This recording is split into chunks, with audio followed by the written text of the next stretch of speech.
તો આ તરફ ભરૂચ જિલ્લાના ભારે વરસાદથી નુકસાન થયું છે. ભરૂચ પાલિકાનો પાર્કિંગ શેડ ધરાશાયી થઈ ગયો છે. વૃક્ષ તૂટીને પાર્કિંગના શેડ પર તૂટ્યો હતો. ભરૂચ જિલ્લામાં મોડી રાત્રિએ ભારે પવન સાથે વરસાદના કારણે શેડ ધરાશાયી થયો. ભરૂચ પાલિકાનો પાર્કિંગ શેડ ધરાશાયી થયો છે. વૃક્ષ ધરાશાયી થયું. પાર્કિંગ શેડ પર પડતા આ દુર્ઘટના ઘટી હતી. રાત્રિના સમયે બનાવ બનતા સદનસીબે કોઈ જાનહાનિ થઈ નથી. તો ભરૂચ જિલ્લામાં કમોસમી વરસાદના કારણે પાર્કિંગનો શેડ ધરાશાયી થઈ ગયો હતો, જેના કારણે મોટું નુકસાન સર્જાયું છે.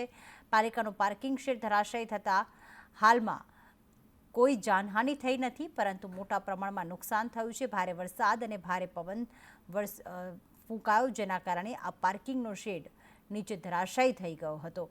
સદનસીબે રાત્રિના સમયે આ ઘટના ઘટી હતી, જેના કારણે કોઈ જાનહાનિ થઈ નથી.